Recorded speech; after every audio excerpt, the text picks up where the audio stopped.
MLA Vakiti శ్రీహరిపై తప్పుడు ప్రచారాలు చేయడం మానుకోవాలని కాంగ్రెస్ మాజీ మండల అధ్యక్షులు రహమతుల్లా అన్నారు. ఆత్మకూరు స్థానిక గెస్ట్ హౌస్లో మీడియా సమావేశంలో వారు మాట్లాడుతూ ఎమ్మెల్యే వాకిటి శ్రీహరిపై వాట్సాప్ గ్రూప్లో అసత్య ప్రచారం చేస్తున్నారంటూ మండిపడ్డ కాంగ్రెస్ నాయకులు పడరాని వారు కాంగ్రెస్ పార్టీపై బురద చల్లాలని చూస్తున్నారని పని కట్టుకుని ఎమ్మెల్యే వాకిటి శ్రీహరిపై తప్పుడు ప్రచారం చేస్తూ కాంగ్రెస్ పార్టీపై అక్కసు వెళ్లబోస్తున్నారని కాంగ్రెస్ నాయకులు మాజీ మండల అధ్యక్షులు రహమతుల్లా మండిపడ్డారు. రెడ్డి వ్యవస్థను వ్యతిరేకించారని తమ ఎమ్మెల్యే దుష్ప్రచారం చేస్తున్నారని పలు గ్రూపుల్లో హల్చల్ చేస్తున్నారని అలాంటి ప్రచారాలు మానుకోవాలని అన్నారు. త్వరలోనే నిజాలు బయటికి వస్తాయని అలాంటి వారిని ఎట్టి పరిస్థితుల్లో వదిలే ప్రసక్తే లేదని అలాంటి వారిపై చర్యలు తీసుకోవాలని స్థానిక పోలీస్ స్టేషన్లో కాంగ్రెస్ నాయకులు ఫిర్యాదు చేశారు. త్వరలోనే ముదిరాజ్ బిడ్డ అయిన వాకిటి శ్రీహరికి మంత్రి పదవి వస్తుందన్న విషయాన్ని జీర్ణించుకోలేక ఇలాంటి ప్రచారాలు చేస్తున్నారని ఏదైనా ఉంటే రాజకీయంగా చూసుకోవాలని తప్పుడు ప్రచారాలు మానుకోవాలని వాట్సాప్ గ్రూపులో మా ఎమ్మెల్యేపై తప్పుడు ప్రచారం చేస్తే చూస్తూ ఊరుకునేది లేదని రహమతుల్లా మండిపడ్డారు. కులమతాలకు అతీతంగా రేవంత్ రెడ్డి విజయం కోసం పాటుపడ్డామని ఈ సందర్భంగా గుర్తు చేశారు.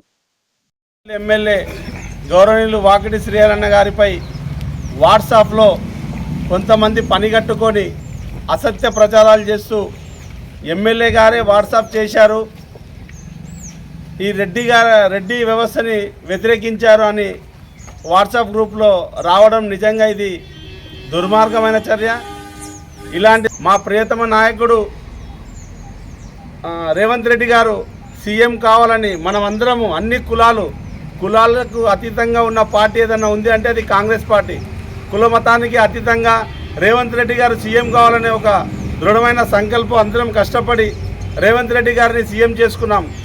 అంత మహానాయకుడిని శ్రీహరన్న గారు ఏదో వాట్సాప్లో కొంతమంది చేసిన దానికి శ్రీహరన్న గారే ఈ మెసేజ్ పెట్టారని చెప్పడం ఇది చాలా చిల్లర రాజకీయము.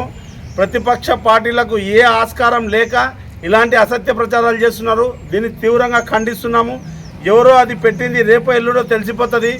మాకు అవసరం లేదండి. దయచేసి ఏమైనా ఉంటే రాజకీయంగా మీరు అడ్డుకోండి, కానీ ఇలా చిల్లర రాజకీయాలు చేస్తూ మీ ఎమ్మెల్యే గారే ఇట్లా వాట్సాప్ పెట్టి నాడడం ఇది క్షమించరాని నేరము. దీన్ని తీవ్రంగా ఖండిస్తున్నాము.